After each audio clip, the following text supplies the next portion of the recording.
Spotlight on Berkeley Heights is provided by funding from DeFabio Chiropractic, where integrity, thoroughness, and a friendly staff have been servicing the community since 1985.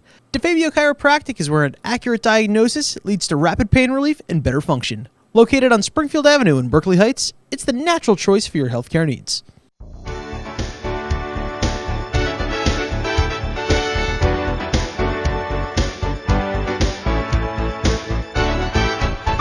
Hi, I'm Dr. Donald DeFabio, and welcome to Spotlight on Berkeley Heights, the pulse of the community. The new normal with business is working a little bit differently, maybe putting in a few more hours, looking for that edge, but basically trying to drive your business.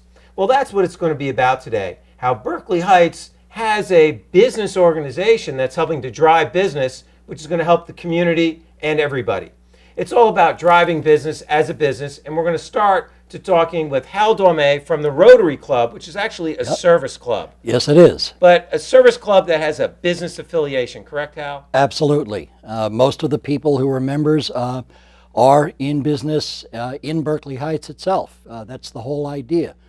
Rotary was started in 1905, and it was four guys, a doctor, lawyer, an Indian chief, and I don't know who else. Cooking a bottle probably a chiropractor. There you go. And they met, and the concept originally was that if you're going to do business with somebody, why don't you do with somebody in this group that you like?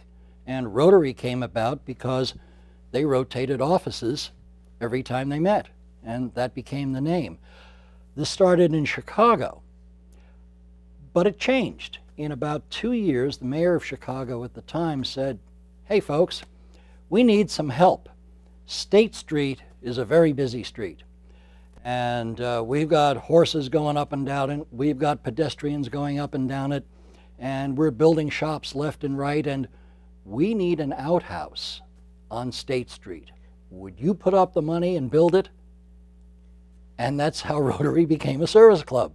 Started in the outhouse and moved on. That's a great story. It's true. Great. So it is a service club. Absolutely. But it also sounds like it was the first networking club. Or first networking and the oldest service club, literally in the world. It is the only non-governmental organization that actually has a seat in the United Nations Secretariat.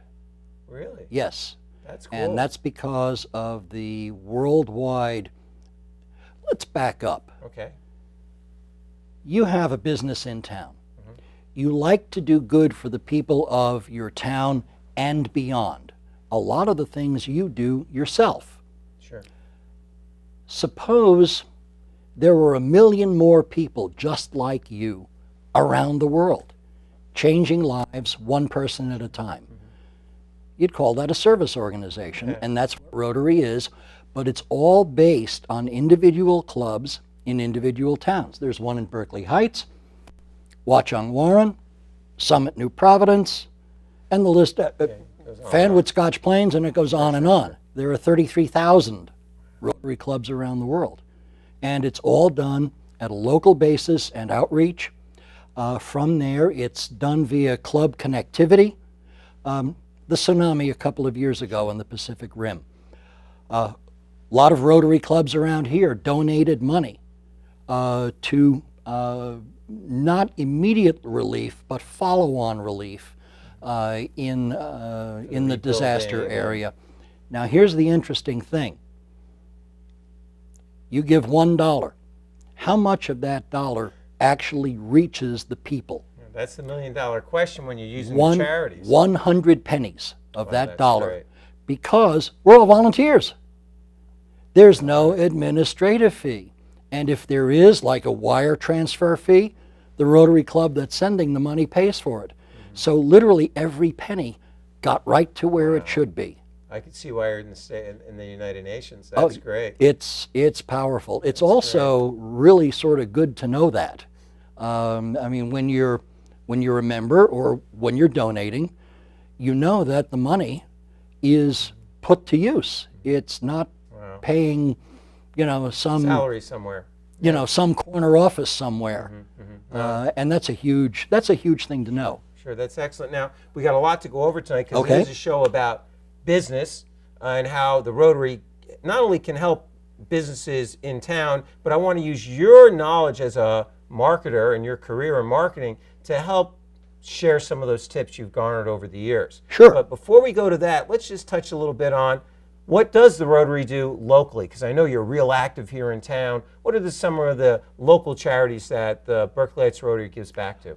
Well, actually, we do a little more than writing checks, which is sort of really nice.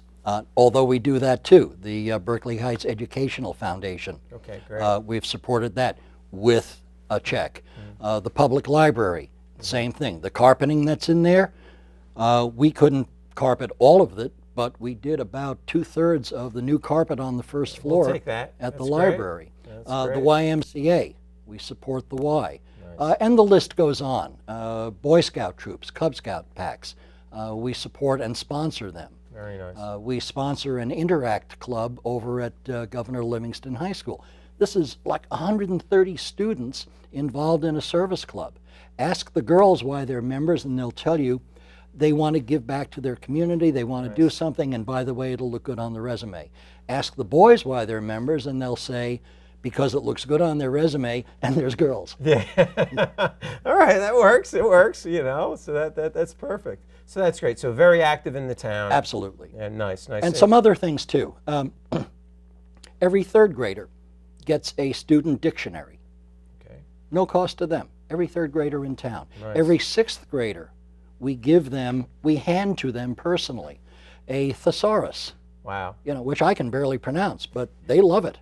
And of course, the first thing they do is they look up, odd definitions and antonyms and synonyms for words they're not supposed to know. Yeah, well, hey. And the dictionaries, let's find the longest word, but they keep them, and we've been doing it long enough that what happens now is that the third graders this year remember when their brothers or sisters got one, and is this the year we get one? Oh, that's cool. And it's great.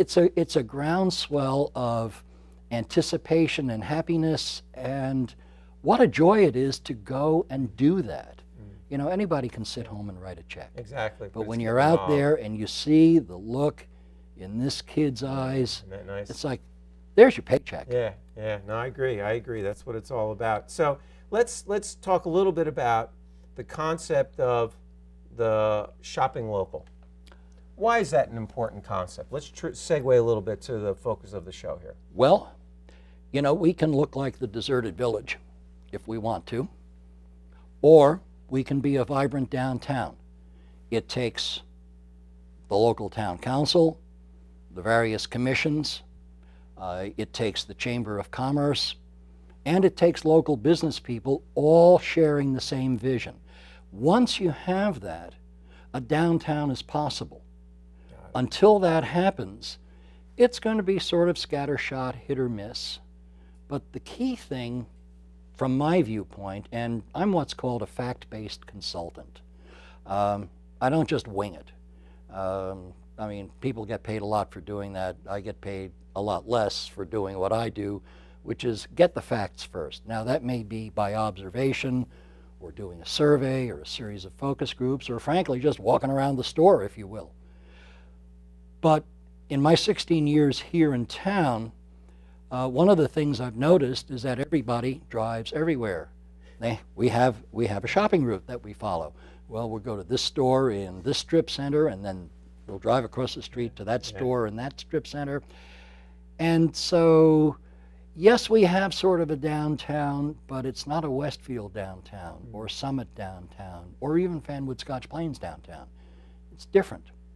And one of the things we have to decide collectively is, what kind of a downtown do we want? How do we define downtown?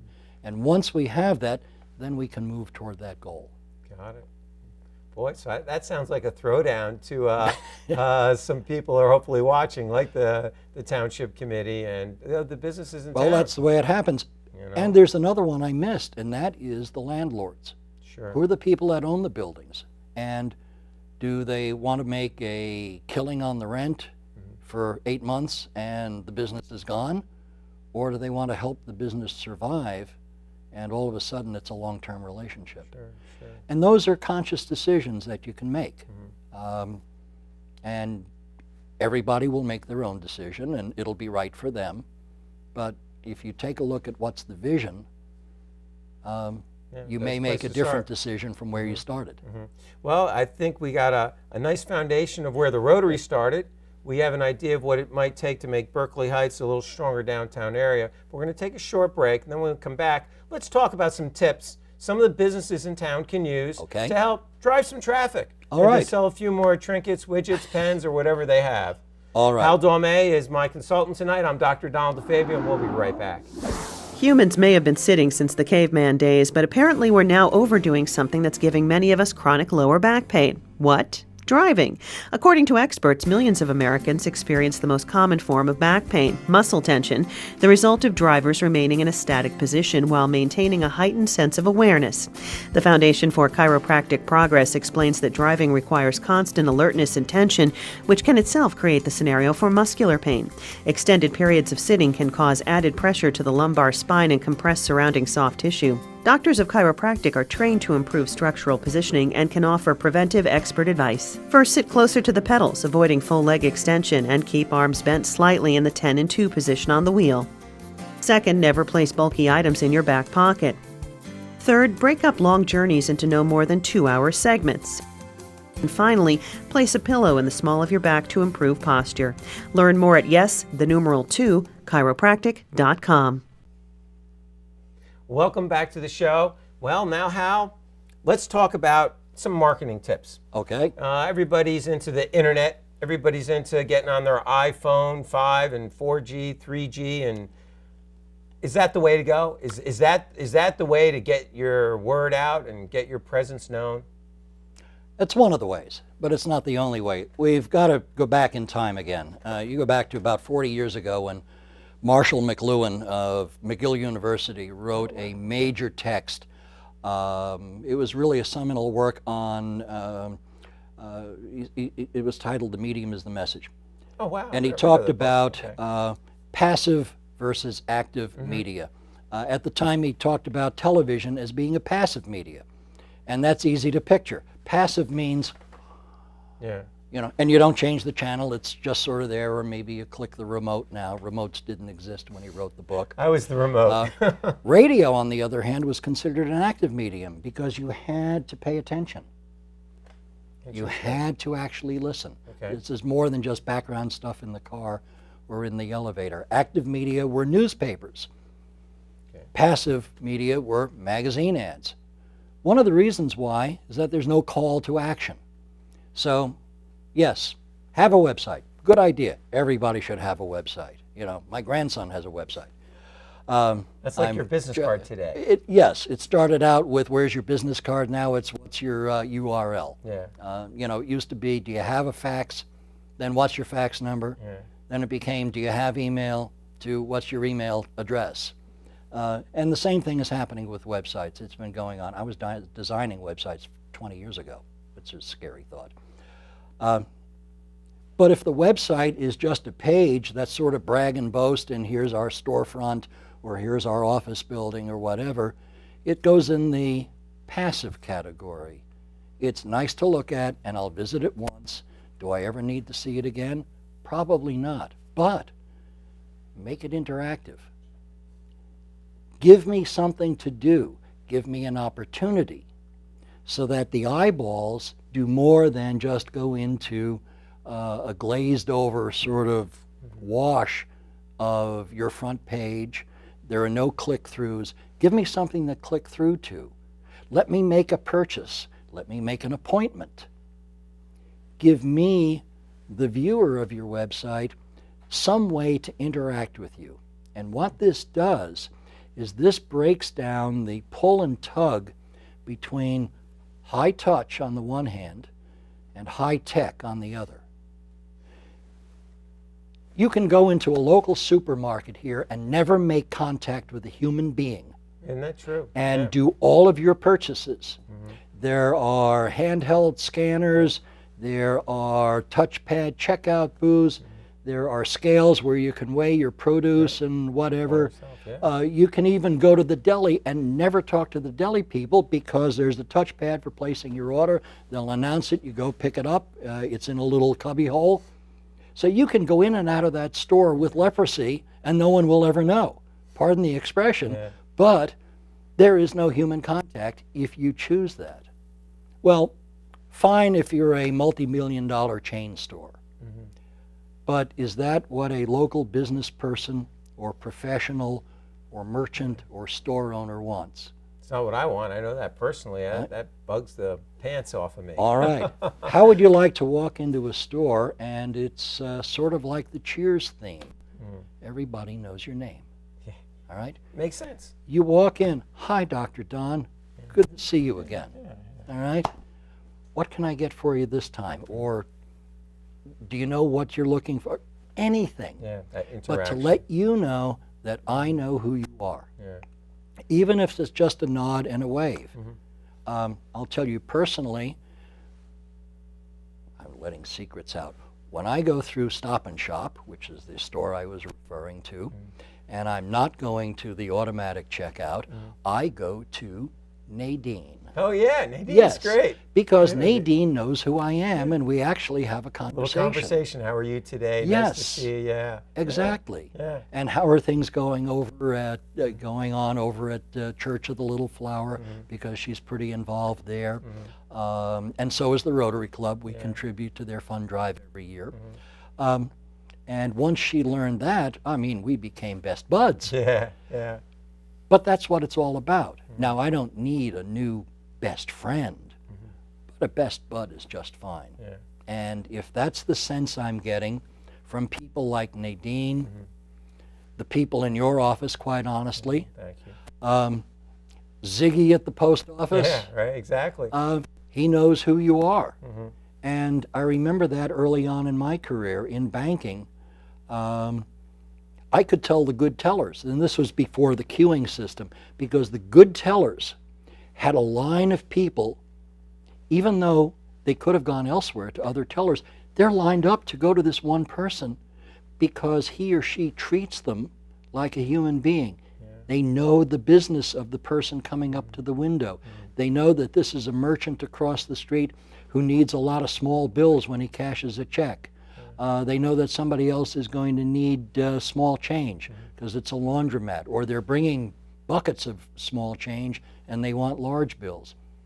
And I've seen that in the bank that I manage, that teller 1, 2, and 4, they're cleaning their fingernails, and teller number 3 has 6 people who won't get out of that line. Yeah. Yeah. That makes sense. So So let me ask you another question before we take a break. I call that customer service. That's what I call that. And I'm seeing, because of high tech, that concept has been lost, in my opinion. it has in many ways. It's been lost because we think of people as transactions and not as people. Yeah, that's a problem. And the minute you think of a customer, or patient or client, I'm going to use customer globally, but if a customer has a transaction with you and all you think of it is as a transaction, you're missing the human factor entirely. Yeah. And it also means that that customer can take that transaction anywhere because there's no emotion associated with it. Emotion is what drives so many decisions, Yes. isn't that the truth? Well, we're going to take another short break. Okay. And then when we come back, we're going to find out how we can latch on to those emotions, and maybe what some of the younger viewers can grasp, or businessmen that may have dropped the ball somewhere. So we're going to take a Okay. short break, and when we come right back, we'll talk a little bit more about driving people to your business with some emotional marketing. I'm Dr. Donald DeFabio with Hal Dahlman. Are you or your child at risk because of the weight of your handbag or backpack? Could be, says Dr. David D. Oliveira of the not-for-profit Foundation for Chiropractic Progress. He explains. Heavy bags can strain your back, arms, neck, and shoulders. That's why handbags should weigh only a pound or 2, and backpacks no more than 10 to 15% a child's own weight. If you do develop pain, a chiropractor should be consulted for evaluation and treatment. Learn more at yes2chiropractic.com. Welcome back to the show. And boy, Hal, I am so glad you came today. I really So am I. appreciate it in your time and all your dedication to the Rotary. And we will always remember your name when you come in. But no, seriously, Hal, good tips. Creating that emotional bond is important. It has been lost today. What are some little tips that people can do in their businesses to help create that? Or if someone's looking for a job, how can they encourage or show to their employer or their potential employer that they know that that's essential today? We just did one of them. We shook hands.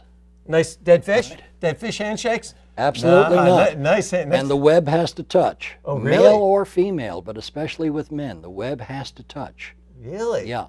Okay, cool. Here's what happens if it doesn't. Yeah, it's like It's like, it's like a dead fish. Exactly. Yeah. Okay. Or worse.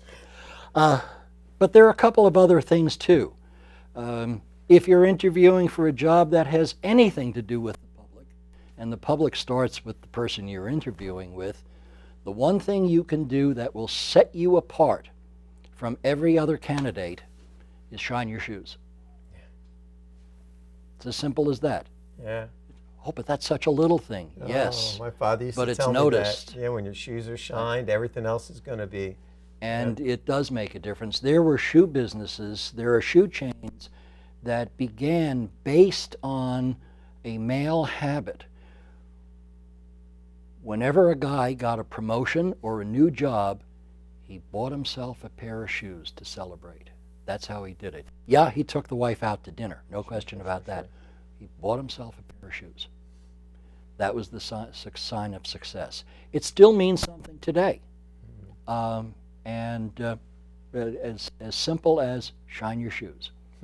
If you're going to interview, when's the last time you shaved? I mean, it looks cool if you're, Hugh Jackman playing Wolverine, but if you're interviewing for a job, what impression do you want to create? And the same thing, turning it around. If you're a store owner or a business owner and you have customers coming through the front door, how does your receptionist greet the person that's coming in? How do your salespeople on the floor greet that person? And the key is, and it's going to sound ridiculously simple, hire for attitude, because you can always train for skills. Okay. If the attitude is right on the first day, you've got it. Because attitude can never be changed. Yeah. Behaviors can be changed. You can tell your staff, every time a customer comes through the door, I want you to smile. That's a behavior. Yeah. They can do that, okay? But if you say to them, I want you to be nice to customers, that's like trying to hold Jell-O without a bowl. There's no way to get a handle on it. What does that mean? Be nice. Yeah.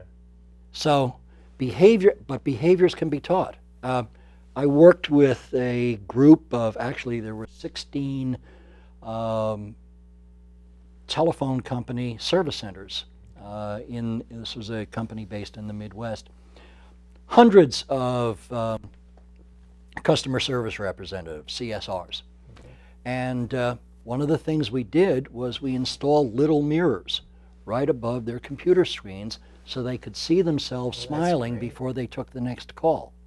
That's great. It worked. We did it as an experiment, that and any number of other behaviors, including solve the customer's problem before you try to sell them anything, and ask for permission. Mr. DeFabio, now that you've called and I've solved your problem, may I tell you about a new service?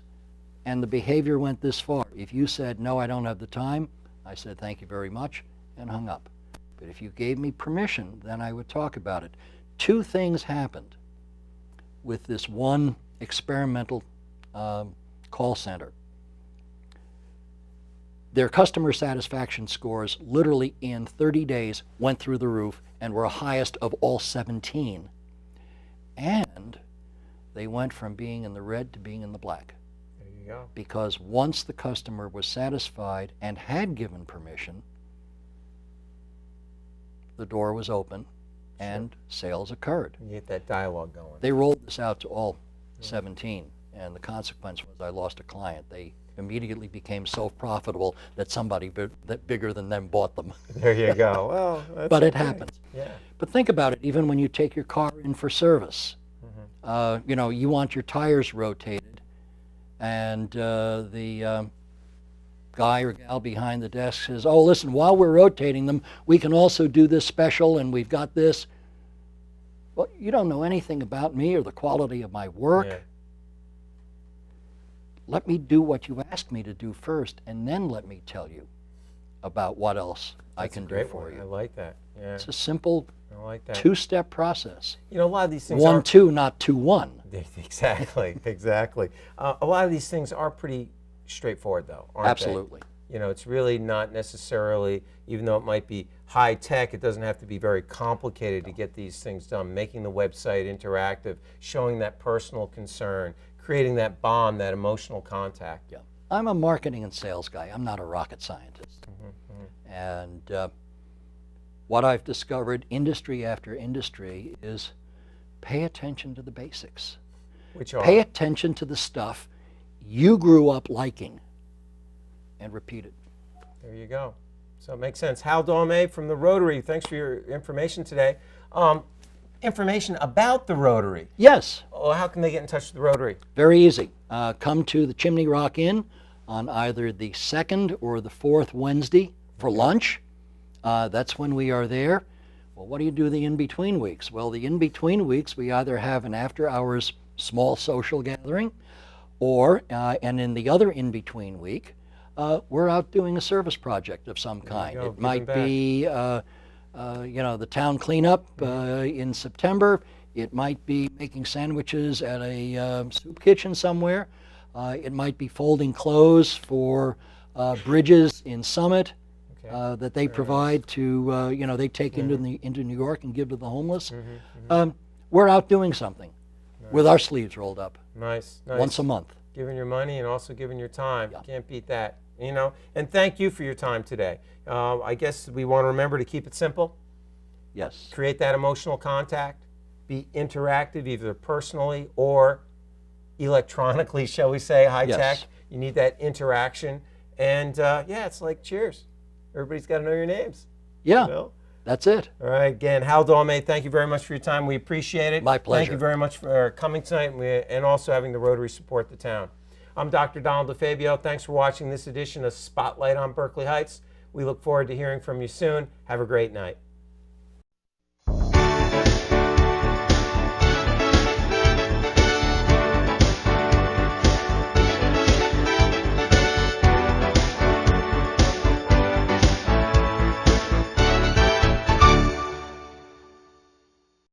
Spotlight on Berkeley Heights is provided by funding from DeFabio Chiropractic, where integrity, thoroughness, and a friendly staff have been servicing the community since 1985.